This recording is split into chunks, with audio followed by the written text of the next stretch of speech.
Okay, so you might wonder, behind the flash, the glamour of trendy dresses, the red carpet, the fashion event, and all of the blinking of the cameras, the fashion industry is actually more competitive and more complex than its shimmer. How can a series of famous fashion empires such as Louis Vuitton, YSL, Chanel maintain their prestige among a series of other competitors? One of the important factors that help companies affirm their image and maintain their popularity to the public is trademark. So you can see trademarks in every other industry already surrounding you, from food and beverage, social media, technology, automobile, any field that you encompass in life.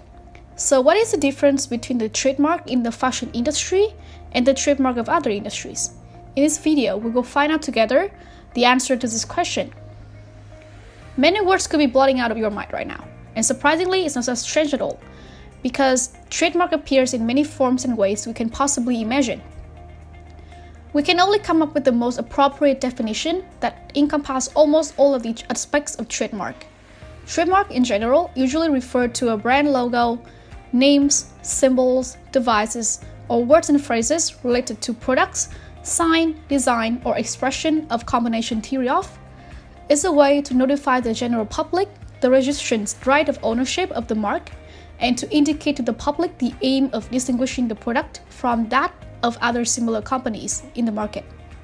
To put in simple words, you can think of it as a visiting card, which promotes the image of the company and the range of goods and services. Okay, so that's the overall concept. So what's the difference from transferring this concept into fashion industry? This is important as we are using this knowledge for specific case studies later.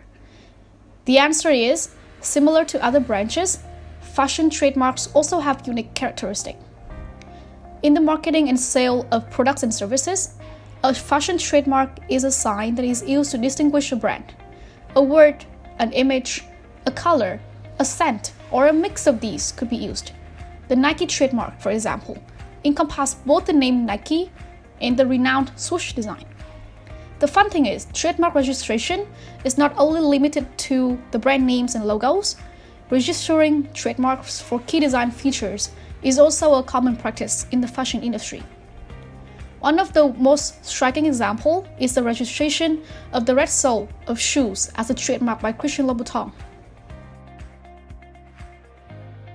The well-known tartan pattern, designed by Burberry, is also registered as a trademark.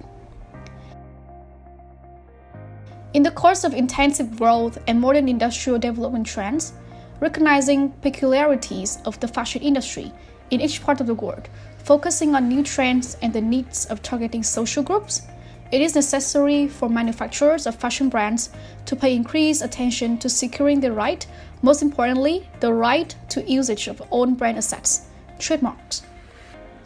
The use of trademark law to safeguard fashion intellectual property does not appear to be an obvious decision. The patent and copyright are an incentive-based system in which creators produce something that benefits society and are rewarded by society in a specific duration.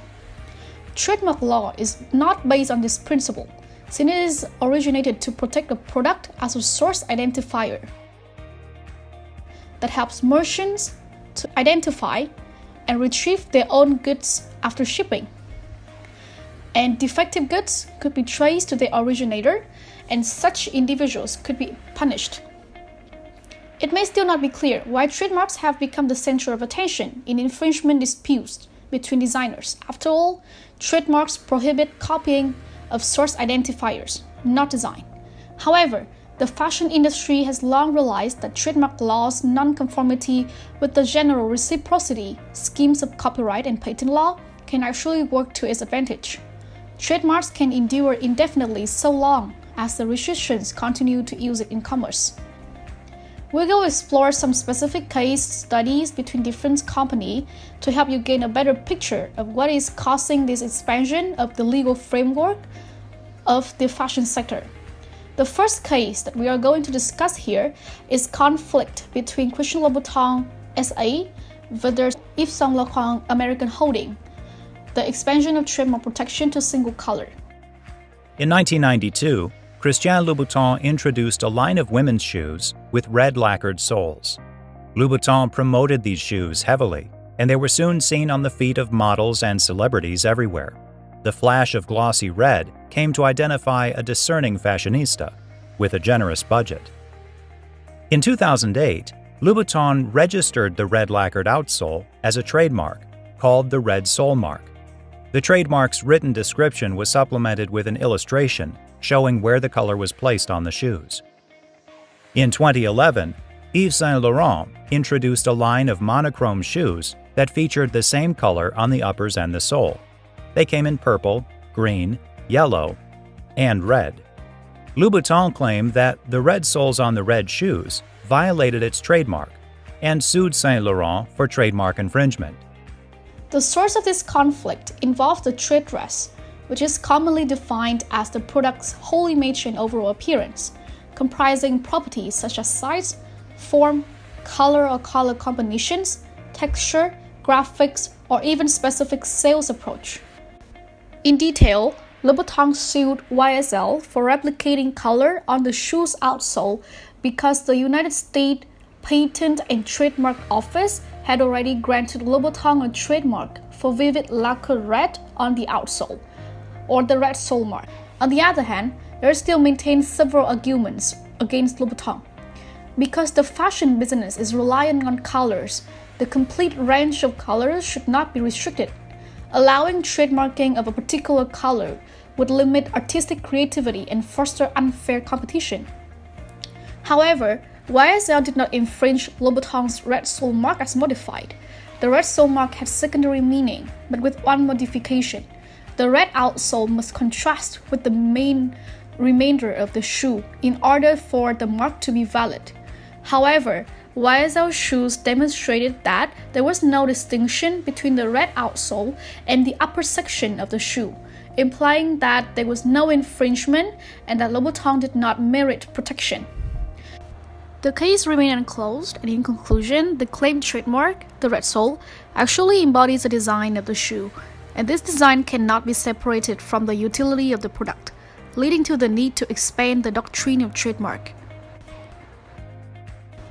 The second case between Adidas Salomon AG and Target Corp illustrates how a designer may use trade dress to protect aesthetic design choices if they are proved to have secondary meaning. In this case, Adidas sued Target over the designs of its footwear. Adidas claimed that its sneakers feature distinguishing design characteristics that serve as source identifiers.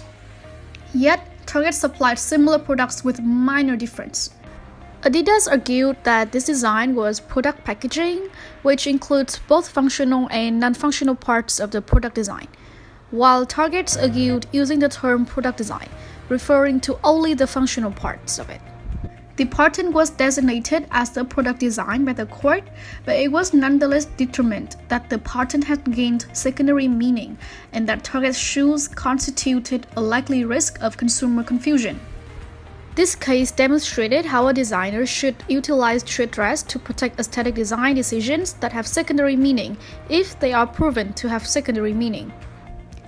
These two case studies have given us a broader view of how trademark law had expanded to serve the demand and characteristic of the fashion industry. There are some key takeaways for this video.